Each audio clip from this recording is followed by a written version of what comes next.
প্রশংসা আদায় করি মহান রব্বুল আলামিনের দরবারে, যে মহান রব্বুল আলামিন পরওয়ারদিগার আমাদেরকে দীর্ঘ এক মাস পরে, দীর্ঘ এক মাস দিনে রোজা রেখে রাতের বেলায় সালাত আদায় করে রাত জাগরণ করে আল্লাহর হুকুম পালন করার পর আল্লাহ রব্বুল ইজ্জত ওয়াল জালাল শেষে এসে আল্লাহ আমাদেরকে নগদে পুরস্কার দিয়েছেন।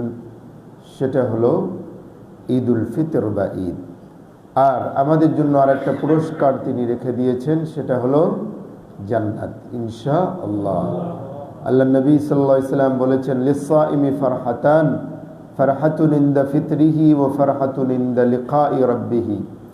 নবীজি বলেন, রোজাদারের দুটো পুরস্কার, একটা হলো তার ইফতারের সময়। ইফতারের দুটো মানে হতে পারে, একটা হলো প্রতিদিন রোজা রেখে সন্ধ্যার সময় রোজা খোলার সময় ইফতার, আরেকটা ইফতার হলো এক মাস রোজা রেখে এক মাস পরে যে আজকে ইফতার করছি, আমরা ইফতার করতেছি না, সকালে ইফতার করে আসছেন না? হ্যাঁ, আসছেন তো সবাই ইফতার করে। হ্যাঁ ভাই, ইফতারের মানা হলো কোনো কিছু খাওয়া, এটাকে বলে ইফতার, ফুতুর। এই অর্থে তো ইফতার করে আমরা এসেছি, কিছু না কিছু কমপক্ষে একটু পানি খেয়েও তো কেউ এসেছে, এটা ইফতার। ও ফারহাতুন ইনদা লিকাই রাব্বিহি, এবং অন্য খুশি হলো ইনদা লিকাই রাব্বিহি, রবের সাথে যেদিন দেখা হবে, মোলাকাত হবে, এবং রব যেদিন নিজ হাতে পুরস্কার বিতরণ করবেন, সেই দিন হলো সবচেয়ে বড় খুশির বিষয়। সুবহানাল্লাহ। প্রিয় হাজরিন, বলছিলাম যে আল্লাহ রব্বুল ইজ্জত ওয়াল জালাল এক মাস অতিবাহিত করার পর আল্লাহ আমাদের জন্য নগদে যে পুরস্কার রেখেছেন, এই পুরস্কারের নাম হলো ঈদুল ফিতর। প্রিয় হাজরিন, আজকে আমরা ঈদুল ফিতর উদযাপন করতে এসেছি নতুন সাজে, নতুন পোশাক কিংবা পুরাতন পোশাক হলেও পরিষ্কার পরিচ্ছন্ন করে ধুয়ে আমরা এসেছি। আর গ্রামেও দেখা যায় ঈদগাহে যেতে, ঢাকা শহরে জায়গা ব্যবস্থান সংকুলন না হওয়াতে মসজিদেই আমাদের পড়তে হয়। অ্যাকচুয়ালি ঈদগাহে পড়াটাই উত্তম। তো প্রিয় হাজরিন, আমরা একসাথে ঈদুল ফিতরের দিন আমরা শুরুটা করি হলো সালাতের মাধ্যমে। কিসের মাধ্যমে? সালাত বা নামাজের মাধ্যমে। এই মুমিনের বা ইমানদারের সবচেয়ে বড় খুশির জায়গা হলো সালাত বা নামাজ। আল্লাহ নবী সাল্লাল্লাহু আলাইহি ওয়াসাল্লাম আল্লাহর সাথে দিদার করেছেন, সাক্ষাৎ করেছেন, আল্লাহ খুশি হয়ে নামাজ দিয়েছেন, ঠিক কিনা? এক মাস সিয়াম পালন করার পর আমরা খুশি উদযাপন করি, এবং তার সূচনাটা হয় কি দিয়ে? 2 রাকাত সালাত আদায় করে। ঠিক কোরবানি ঈদেও তাই করি আমরা। প্রিয় হাজরিন, আসুন ঈদুল ফিতর থেকে আমরা কি শিক্ষা পাই, বা ঈদুল ফিতর আমাদের জন্য কি বার্তা বয়ে আনে? অনেকে মনে করে ঈদুল ফিতর আমাদের নতুন জামা কাপড় পরিধান করা, একটু সিমাই ফিরনি খাওয়া, আর একটু ঈদের কোলাকুলি করা, হ্যাঁ, আর ছোট বাচ্চাদেরকে কিছু সালামি টালামি দেওয়া, ব্যাস খালাস। বিষয়টা এরকম নয়। আল্লাহ নবী সাল্লাল্লাহু আলাইহি ওয়াসাল্লাম এক হাদিসের মধ্যে বলেছেন, হাদিসে কুদসি, বাইহাকি এনেছেন। আল্লাহ নবী সাল্লাল্লাহু আলাইহি ওয়াসাল্লাম বলেন, আল্লাহ রব্বুল ইজ্জত ওয়াল জালাল বলেন, যখন বান্দা দল বেঁধে ঈদগাহে আসে, নামাজ পড়তে আসে, বাহা বিহিম মালাইকাতাহু, তখন আল্লাহ রব্বুল ইজ্জত ওয়াল জালাল ফেরেশতাদের সাথে এই বান্দাদেরকে নিয়ে গর্ব করতে থাকেন। সুবহানাল্লাহ। বাহা বিহিম মালাইকাতাহু ফায়াকুলু মালাইকাতি আবিদি ওয়া ইমাই কদাউ ফরিদাতি আলাইহিম। আল্লাহ রব্বুল ইজ্জত ওয়াল জালাল বলেন, ফেরেশতারা, তোমরাই না বলেছিলে, কি বলেছিলে? আপনি এমন জাতিকে সৃষ্টি করবেন যারা মারামারি করবে, রক্তারক্তি করবে, যারা আপনার অবাধ্যতায় লিপ্ত হয়ে যাবে। তোমরা এমন কথা বলেছিলে না? শোনো, মালাইকাতি আবিদি ওয়া ইমাই কদাউ ফরিদাতি, আমার বান্দারা, আমার বান্দিরা তাদের উপর যে অবধারিত ফরজ ছিল সে ফরজগুলো তার আদায় করেছে? বলে হ্যাঁ, আল্লাহ করেছে। অতঃপর তারা ছুটে ঈদগাহে যাচ্ছে, নামাজ পড়তে যাচ্ছে। তোমরাই বলো এদের প্রতিদান কি হতে পারে, এদের বদলা আমি কি দিতে পারি? ফেরেশতারা বলেন আল্লাহ এদের বদলা দিবেন একজন মজুর যখন কোনো কাজ করে, মালিকের কর্তব্য হলো তার পরিপূর্ণ পারিশ্রমিক দিয়ে দেওয়া, কোনো কিছু কমতি না করা। আল্লাহ তারা যে আমল করেছে তাদের পরিপূর্ণ সওয়াব, পরিপূর্ণ পারিশ্রমিক তাদেরকে দিয়ে দিন। সুবহানাল্লাহ। আল্লাহ রাব্বুল ইজ্জত ওয়াল জালাল তখন বলবেন তোমরা সাক্ষী থাকো, ইজ্জতি ওয়া জালালি ওয়া উলুবি মাকানি, আমি আমার ইজ্জতের কসম, ওয়া জালালি আমার বড়ত্বের কসম, আমার সর্বোচ্চ মর্যাদার কসম করে বলি, আমি তাদের সবাইকে মাফ করে দিলাম। ওয়া বাদদালতু সাইয়্যাতিহিম হাসানাত, শুধু তাই নয়, তাদের অপরাধগুলো, ভুলগুলো আমি শুধু ক্ষমাই নয়, বরং ভুলগুলো ক্ষমা করে দিলে ওই জায়গাগুলো নেকি দ্বারায় পরিবর্তন করে গুনাহগুলোকে আমি নেকি লিখে দিলাম। যেগুলো মুছে দিছি ওগুলো তো খালি রাখবো না, ওখানে জায়গাগুলো নেকি লিখে দিলাম। ওয়াকুমু মাগফুরাল লাকুম, এবং তারা যখন উঠে যাবে তখন ফেরেশতাদের পক্ষ থেকে বলা হয় কুমু মাগফুরাল লাকুম, তোমরা উঠে যাও, তোমাদের মাফ করে দেওয়া হয়েছে। সুবহানাল্লাহ। এভাবে ঈদগাহ থেকে যখন ফিরে যায় তখন একেবারে পাক সাফ সুতরা হয়ে ফিরে যায়। হাদিসের ভাষ্য থেকে সেটা বলা হয়েছে। এজন্য মাশায়েখে কেরাম বলেছেন লাইসাল ঈদু লিমান লাবিসাল জাদীদা ইন্নামাল ঈদু লিমান খাফাল ওয়াঈদা, বলেছেন যে ব্যক্তি নতুন জামা কাপড় পরে সেই যে ঈদ পালন করেছে, বিষয়টা এমন নয়। ইন্নামাল ঈদু লিমান খাফাল ওয়াঈদা, আল্লাহর পক্ষ থেকে যে ভয় ভীতিকর যে বিষয়গুলো রয়েছে, এই ভীতিকর বিষয় থেকে যে বেঁচে থাকতে পারলো, গুনাহ থেকে যে বেঁচে থাকতে পারলো, সেই হলো ঈদ পালন করলো। সুবহানাল্লাহ। আপনার কি মনে হয় যে সারা মাস রোজা রাখে নাই, যত্র তত্র মন চাই জীবনযাপন করেছে, হালাল হারাম বেছে চলে নেই, আল্লাহ এত বড় বরকতের মাস দেওয়ার পরেও নিজের মন চাই জিন্দেগিতে চলেছে, এমন ব্যক্তিরা সাজসজ্জায় সজ্জিত হয়ে ঈদ পালন করছে। হ্যাঁ, আমরা তাদেরকে দূরে ঠেলে দিতে চাই না, কিন্তু আপনার কি মনে হয় সে ঈদের হক আদায় করছে? সে ঈদের হক আদায় করে নাই। প্রিয় হাজরিন, এই জন্য ইতিহাসের পাতায় লেখা রয়েছে হযরত উমর ইবনে আব্দুল আজিজ রাহমাতুল্লাহি আলাইহি, ওমর ইবনে আব্দুল, উপরে জায়গা আছে পর্যাপ্ত জায়গা আছে, মেহরবানি করে আমরা উপরে যাই, বাইরে গ্যারেজে ট্যারেজে আপাতত না বসি, উপরে পর্যাপ্ত জায়গা আছে, আমরা রিল্যাক্সে আরামসে বসি। প্রিয় হাজিরিন, ওমর ইবনে আব্দুল আজিজ, যাকে সেকেন্ড ওমর বলা হতো, যার ন্যায় নীতি ইনসাফ এবং সুশাসনের কারণে তাকে সেকেন্ড ওমর অভিহিত করা হতো,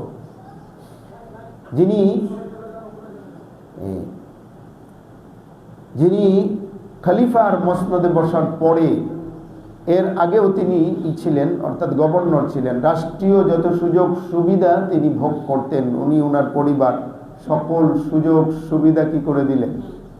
অফ করে দিলেন। আল্লাহু আকবার। প্রিয় হাজিরিন, তো এমনও হয়েছে যে উনি ধনী ছিলেন, তার অর্থ সম্পদ ছিল, বেশ ভালো স্বাচ্ছন্দ্যময় জীবন ছিল। খলিফা হওয়ার পরে তিনি একেবারে পুরো বদলে গেলেন। কি হলেন? বদলে গেলেন। তার মানে হলো আগের যে তেলতেলে শরীর ছিল, ওই তেলতেলে শরীর এখন কষ্ট সহিষ্ণু শরীরে পরিণত হয়ে গেল। আমাদের হয়ে যায় উল্টা, ঠিক না? আমরা যখন ছোটোখাটো মসনদে আসি তখন খুস্কো খুস্কো ইয়েগুলো তেলতেলে হয়ে যায়। আর ওনাদের হলো আবু বকরের হিসাব, আবু বকরের তো টাকা পয়সা ছিল না? খলিফা হওয়ার পরে সংসার চলে না ঠিক মতো। ওনার বিবি একদিন ভালো খাবারের ব্যবস্থা করছে, তো বলছে এই ভালো খাবারের ব্যবস্থা কোত্থেকে পাইলে আর কি, আমি তো এই পরিমাণ তোমাকে দিই না যার দ্বারা তুমি এমন কোরমা পোলাও করতে পারো। বলে আপনি যে ভাতা দেন অর্থাৎ সংসারের যে খরচ দেন ওখান থেকে কিছু মানে সঞ্চয় করে জমাই আমাদের ঘরের মহিলারা এগুলো জমায় মাশাআল্লাহ। তো এখান থেকে জমিয়ে কি করছি, আজকে একটু ভালো খাবারের আয়োজন করছি। বলে তাই নাকি? বলে হ্যাঁ। তাহলে এই জমানো টাকা ছাড়াও তো আমার সংসার চলে দেখা যায়। তখন কি করলেন, যে কত করে জমাইছো ওটা আরো কমাই দিলেন। অবস্থা দেখছেন? তো ওমর ইবনে আব্দুল আজিজ রহমতুল্লাহ আলাইহি দেখেন ঈদের দিন ওনার অন্য ছেলে পেলে আসছে খুব সেজে গুজে, ওনার ছেলের পোশাক আশাক খুব বেশি সজ্জিত না, দামি পোশাক নয়। বাপ তো নিজে কষ্ট সহ্য করতে পারে, মানুষ সন্তানের কষ্ট সহ্য করতে পারে না। হ্যাঁ, এই জন্য আপনি দেখবেন একজন ফকির অভাবী সেও তার সর্বোচ্চটুকু দিয়ে তার সন্তানকে ভালো রাখার চেষ্টা করবে। কথা ঠিক না বেটি? আল্লাহ, একটা কথা প্রচলিত আছে যে বাপ কাকে বলে? বলে বাপ হলো যে নিজের সব কষ্ট ত্যাগ স্বীকার করে তার সন্তানকে ভালো রাখার চেষ্টা করে, পরিবারকে ভালো রাখার চেষ্টা করে, সেই হলো পিতা। আল্লাহ। তো ওমর ইবনে আব্দুল আজিজ নিজে ছেঁড়াতালি দিয়ে চলেন, কিন্তু দেখে তার সন্তানের শরীরে ভালো একটা পোশাক নেই ঈদের দিন। সঙ্গত কারণেই বাপ মনটা খারাপ, চোখ দিয়ে পানি চলে এসেছে।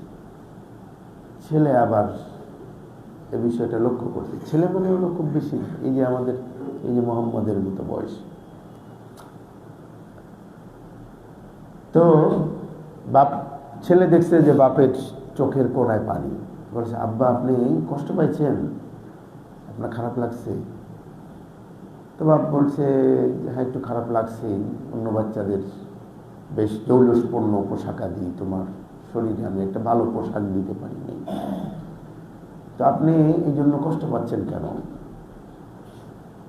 এই জন্য তো কষ্ট পাওয়া উচিত নয়, আমি তো ভালো আছি, খুশি আছি। কষ্ট তো ওই ব্যক্তিকে পাওয়া উচিত, কষ্ট তো ওই ব্যক্তিকে পাওয়া উচিত যে ব্যক্তি তার রবের নাফরমানি করে, যে তার আল্লাহর নাফরমানি করে, ওর কষ্ট পাওয়া উচিত। আর ওই ব্যক্তিরও কষ্ট পাওয়া উচিত যার সন্তান তার অবাধ্য, তারও কষ্ট পাওয়া উচিত। তো আমি মনে করি, ছোট বাচ্চা কি বলে, আমি মনে করি আপনি আপনার রবের অবাধ্য নন, আর আপনার সন্তানও আপনার অবাধ্য নয়, কাজে আপনি কষ্ট কেন পাবেন? সুবহানাল্লাহ। ছোট বাচ্চার ওই কথা ইতিহাসের পাতায় লেখা রয়ে গিয়েছে। প্রিয় হাজিরিন, আসুন তো আজকে রব্বুল ইজ্জত ওয়াল জালাল আমাদেরকে, আমি ওটা বলছি না যে আজকে আমরা ছেঁড়া ফাটা পোশাকে আসতে, আমি সেটা বলি নেই, আমি একটা সবক বা শিক্ষার কথা সেখান থেকে বললাম। আল্লাহ রব্বুল ইজ্জত ওয়াল জালাল আমাদেরকে হালাল বিনোদনের ব্যবস্থা করে দিয়েছেন, এবং এটা শুধু ব্যবস্থাই নয়, বরং জায়েজ নয়, বরং এটা উত্তম সুন্নাহ। কি সুন্নাহ? প্রিয় হাজিরিন, তো বলছিলাম যে আজকের এই দিনটা আল্লাহ নবী সাল্লাল্লাহু আলাইহি ওয়াসাল্লাম বলেছেন ইয়া বনি আরফাদা, বনি আরফাদা মানে আল্লাহ নবী সাল্লাল্লাহু আলাইহি ওয়াসাল্লাম মদিনাবাসীকে লক্ষ্য করে বললেন যে দেখো তোমরা আজকে ঈদের দিন কিন্তু ভালো মতো খুশি উদযাপন করবে, আনন্দ করবে, হ্যাঁ খেলাধুলা করবে। খেলাধুলা করতে সেই জমানার ওই যে তীর বল্লমের খেলা হতো, হ্যাঁ এমনকি এটাও বর্ণনার মধ্যে রয়েছে হাবশি মানে কালো নিগ্রোরা তীর খেলছে। আল্লাহ রসুল সাল্লাল্লাহু আলাইহি ওয়াসাল্লাম দেখছেন, মা আয়েশা দেখতেছে আল্লাহ রসুল সাল্লাল্লাহু আলাইহি ওয়াসাল্লামের কাঁধে ভর করে পিছন থেকে আল্লাহ নবী সাল্লাল্লাহু আলাইহি ওয়াসাল্লাম বলে, হুমায়রা দেখো, হযরত আয়েশা যতক্ষণ পর্যন্ত দেখছেন আল্লাহ নবী সাল্লাল্লাহু আলাইহি ওয়াসাল্লাম ততক্ষণ পর্যন্ত দাঁড়িয়েছিলেন। সুবহানাল্লাহ। তো আল্লাহ নবী সাল্লাল্লাহু আলাইহি ওয়াসাল্লাম বলেন, বনি আর ফাদা, শোনো, দেখো,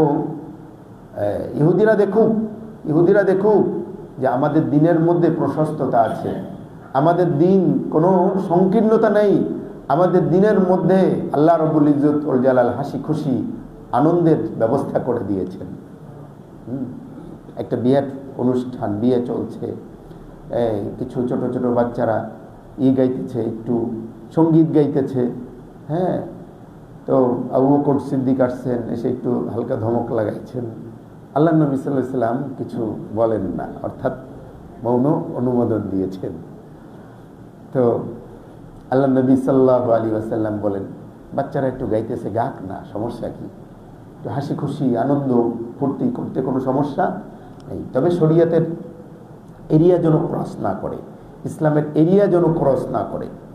অনেক সময় দেখা যায় যে ঈদের দিন কিছু উচ্ছৃঙ্খল ছেলে পেলে দেখবেন, উচ্ছৃঙ্খল ছেলে পেলে এই ছোটো ছোটো পিক আপ বা নিয়ে এই ডিজে ধামধুম করে, শুধু ধামধুম করে না, বড় দুর্ঘটনার মধ্যেও তারা কিন্তু পড়ে। দেখবেন ছোটোখাটো বেশ দুর্ঘটনার কবলে পড়ে যায়, লাফালাফি করতে করতে অনেক সময় ট্রাক উল্টে যায়, আবার অনেক সময় নানাবিধ ইসের মুখোমুখি হয়। এগুলো অতিরঞ্জিত, এগুলো কি অতিরঞ্জিত। বৈধ কোনগুলো? এই যে উত্তম পোশাকে সজ্জিত হওয়া, তারপরে হলো দাওয়াত দিয়ে একে অপরকে খাওয়ানো, এই কালচারটা গ্রাম বাংলায় ছিল। শহরে আস্তে আস্তে কিন্তু একেবারে কমতে একেবারে খুবই সংকীর্ণ হয়ে যাচ্ছে। একটা সময় তো বেশ তাও আত্মীয় স্বজনের এরিয়া কমতেও সীমিত হয়ে যাচ্ছে। তো যা হোক, এটা সীমিত না হোক, এটা থাকুক। প্রিয় হাজিরিন, একে অপরের সাথে খুশি আনন্দ উদযাপন করে, এমনকি এই দিনে যদি কেউ আপনার জানের দুশ্মন হয়, তার সাথেও আপনি ভালো ব্যবহার করেন, প্রয়োজনে তার হাতটা ধরে আপনি তাকে আপনার বাসায় নিয়ে যান, একটু সিমাই ফিন্নি পায়েস একটু খাওয়ান। আজকের দিন আমরা সব কিছু ভুলে যাই, ঠিক না? হ্যাঁ প্রিয় হাজিরিন, তো আজকের এই দিনটা আল্লাহর রাসূল সাল্লাল্লাহু আলাইহি ওয়াসাল্লাম যখন মদিনায় গেলেন, মদিনায় যাওয়ার পরে দেখেন যে এই মদিনার আনসারীরা এই দুটো দিন একটু আনন্দ উদযাপন করে। আল্লাহ নবী সাল্লাল্লাহু আলাইহি ওয়াসাল্লাম বলেন, এই দুটো দিন কি দুটো দিন, মানে কেন তোমরা উদযাপন করো? তো বলে, এই দুটো দিন হলো, একদিনের নাম হলো নওরোজ, নববর্ষ আর কি, আর অন্য দিন হলো মেহেরজান। আমরা জাহেলি যুগ থেকে এই দিনে একটু আনন্দ ফুর্তি করি। আল্লাহ নবী বলেন, তোমরা কি জানো আল্লাহ এই দুটো দিনের বিনিময়ে এর চেয়ে উত্তম দুটো দিন আল্লাহ আমাদেরকে নসিব করেছেন। সুবহানাল্লাহ। একটা হলো ঈদুল ফিতরি, অপরটি হলো কি ঈদুল আযহা। কাজেই যে দুটো দিন আল্লাহ রাব্বুল ইজ্জত ওয়াল জালাল আমাদেরকে দান করেছেন, আল্লাহর পক্ষ থেকে দান করা হয়েছে ঈদ বা খুশি হিসেবে, সেই দুটো দিনকে আমরা খুশি হিসেবে কাটাতে চাই। কাল জুমায় বলেছিলাম, আজকের দিন রোজা রাখা হারাম। রোজা রাখা কত ফজিলতপূর্ণ কাজ, কিন্তু আজকের দিনে যদি কেউ রোজা রাখলো, সে আনুগত্য করলো না, সে কি করলো? নাফরমানি করলো। কাজেই আজকে রোজা নয়, আজকে হলো কি রোজা ছাড়া। তো সাধ্য অনুযায়ী আজকে সবাই চেষ্টা করে, এবং গতকাল বলেছিলাম যারা সাদাকাতুল ফিতির আদায় করেন নাই তারা সাদাকাতুল ফিতির আদায় করে দেন। আশা করি সকলেই সাদাকাতুল ফিতির আদায় করে দিয়েছেন, এবং দান সদকাও আজকে অনেকেই করে, নফল দান সদকা করতে পারেন। পরিবারের মধ্যে হালালভাবে যত খুশি একে অপরের সাথে শেয়ারিংয়ের দিন আজকে, আমরা সেগুলো মেনে চলবো ইনশাল্লাহ। সাথে সাথে বলেছিলাম গতকাল যে শাহরুল মুওয়াসাত, রমজান মাস ছিল হলো সহমর্মিতার মাস। সহমর্মী আমরা যেন রমজান চলে যাওয়ার পরে একে অপরের প্রতি আমরা সহমর্মী হই, সহনশীল হই, সহমর্মী হই, সুখ দুঃখ ভাগাভাগি করে নেই। রমজান মাসে দেখুন একজনের ইফতারি রয়েছে, একজনের ইফতারি, আরও দুইজন শরিক হয়ে গিয়েছে। কেউ কিন্তু এখানে কঞ্জুসি করে না, আরে ভাই আসেন, আরে ইফতারি তো, একটা খেজুর বা অর্ধেক খেজুর পেলেও কিন্তু দিল প্রশস্ত চিত্তে সেটা গ্রহণ করে। রমজানের পরেও আমরা সে ধারা কি যেন অব্যাহত রাখি। সাহাবায়ে কেরাম তার উত্তম দৃষ্টান্ত, আল্লাহ বলেছেন ইউসিরুন আলা আনফুসিহিম ওয়ালাউ কানা বিহিম খাসাসা। আল্লাহ নবী ঘরে মেহমান এসেছেন, নবীজির ঘরে খাবার নেই, বলেন যে তোমাদের কেউ আছে মেহমানদারি করার মতো? এক ব্যক্তি বলেন যে আমি আমি আমি রাজি আছি। ঘরে নিয়ে গিয়েছেন, ঘরে খাবার আছে? বলে নাই, খাবার নাই, বাচ্চার জন্য একটু খাবার আছে। বলে বাচ্চাকে একটু কৌশলে ঘুম পড়িয়ে দাও। বাচ্চাকে কৌশলে ঘুম পড়িয়ে দিয়ে এরপরে মেহমানকে খাইয়েছেন। আল্লাহ রব্বুল ইজ্জতুল জালাল এত খুশি হয়েছেন, এত খুশি হয়েছেন, আসমান থেকে আয়াত নাজিল করে দিয়ে বলেন ইউসিরুনা আলা আনফুসিহিম ওয়ালাউ কানা বিহিম খাসাসা। নিজেদের অভাব অনটন কষ্ট থাকা সত্ত্বেও অন্যদেরকে প্রায়োরিটি দেয়, প্রাধান্য দেয় তারা। আল্লাহ প্রিয় হাজিরিন, তো জন্য আসুন সকল ভেদাভেদ ভুলে একে অপরের পাশে দাঁড়াই। আমরা আমাদের দেশের জন্য দোয়া করি, আল্লাহ যেন শান্তি নিরাপত্তার চাদর দিয়ে আমাদের দেশটাকে যেন আবৃত করে দেন। সারা বিশ্বের জন্য আমরা দোয়া করি, বৈশ্বিক সংকট যেন আল্লাহ আমাদেরকে না দেয়। অনেকে যুদ্ধ বিগ্রহ বেঁধে গেলে মজা নেই না ভাই, আমরা শান্তি চাই, আমরা শান্তি চাই। দেখুন, যুদ্ধ বেঁধে যাওয়া মানে হলো প্রত্যক্ষ বা পরোক্ষভাবে এটা আমরাও সাফারিং করা। আমাদের মতো একটা গরিব দেশ, এখন যদি তেলের দাম যদি বেড়ে যায়, আমাদের মানে জনজীবন কী ধরনের অস্থিরতা নেমে আসবে। এই জন্য আমরা চাই আল্লাহ যেন উত্তমভাবে এই সংকট দূরীভূত করে দেন। আল্লাহ যেন শান্তি নিরাপত্তার চাদর দিয়ে পুরো বিশ্বকে যেন আল্লাহ ঢেকে দেন, বলুন আমিন। প্রিয় হাজিরিন, আর হাতে আছে 4 মিনিট, তাই না? তো আমাদের সময় দেওয়া হয়েছে 3 মিনিট। তো আমাদের সময় ছিল কত? 8টায়। আমরা 8টায় দাঁড়িয়ে যাব, ঠিক আছে ইনশাল্লাহ। হ্যাঁ, গ্রামে আগে 9টায় টাইম দিলে সে নামাজ পড়তে 11টা, 11:30 বাজত, তাই না? তো মাশাআল্লাহ যে আমরা 8টায় দাঁড়িয়ে যাব। তো দাঁড়ানোর আগে একটু নামাজের নিয়মকানুন বলি। আচ্ছা, আমরা সবাই জানি, তারপরেও একটু মুযাকারা বা আলোচনা। প্রিয় হাজিরিন, আমরা অবগত আছি ঈদুল ফিতর, ঈদুল আজহার নামাজ হলো ওয়াজিব নামাজ। কাজেই আমরা যখন নামাজ পড়ব তখন নিয়ত করব যে ঈদুল ফিতরের 2 রাকাত ওয়াজিব নামাজ আদায় করছি। আর আমরা সাধারণত 6 তাকবীর দিয়ে আমরা আদায় করি। 12 তাকবীর এর আলোচনাও আছে, যেটা অন্য মাযহাব শাফি বা হাম্বলি মাযহাবের ওনারা আদায় করে থাকেন। আমাদের দেশের সংখ্যাগরিষ্ঠ ওলামায়ে কেরাম এবং সাধারণ মানুষ যেহেতু ফিকহে হানাফি ফলো করেন, এই জন্য আমরা 6 তাকবীরের আলোচনাই করে থাকি। তো প্রতি রাকাতে 2 রাকাতে আমরা 3 6 তাকবীর, যেটাকে অতিরিক্ত তাকবীর বলা হয়। অর্থাৎ নামাজে অন্য সময় যে তাকবীরগুলো আছে সেটা ছাড়া অতিরিক্ত, এই জন্য অতিরিক্ত তাকবীর বলা হয়। এই তাকবীরগুলো প্রথম রাকাতে দিতে হয় আগে, আর দ্বিতীয় রাকাতে দিতে হয় কি পরে। তো প্রথম রাকাতে আমরা যখন নিয়ত করি প্রথমে নিয়ত যেমন বললাম যে ঈদুল ফিতরের 2 রাকাত ওয়াজিব নামাজ আদায় করছি মনে মনে করে, এরপরে আল্লাহু আকবার বলে আমরা কি করি, তাকবীরে তাহরিমা বলে নিয়ত বাঁধি বলা, এটাকে তাকবীরে তাহরিমা। তাকবীরা তাহরিমার পরে যখন সানা পড়া হয়, হাত বাঁধা অবস্থায় সানা পড়তে হবে। সানা পড়ার পরে এরপরে তাকবীর দিবেন আল্লাহু আকবার। তাকবীর দিয়ে হাত বাঁধবেন না ছাড়বেন? ছেড়ে দেব, মাশাআল্লাহ। একটা হলো তাকবীর, এরপরে আল্লাহু আকবার, আবার ছেড়ে দিবেন আল্লাহু আকবার, হাত বাঁধব। এরপরে সূরা কিরাত পড়া হবে, ঠিক না? হ্যাঁ, সূরা কিরাত পড়া হবে। আমরা ঈদের নামাজে সাধারণত সাব্বিহিসমা সূরা গাশিয়া পড়ি। আল্লাহ নবী সাল্লাল্লাহু আলাইহি ওয়াসাল্লাম প্রথম রাকাতে সাব্বিহিসমা রাব্বিকাল আলা পড়তেন, দ্বিতীয় রাকাতে সূরা গাশিয়া পড়তেন। আজও আমরা পড়ার চেষ্টা করবো ইনশাআল্লাহ, ঠিক আছে?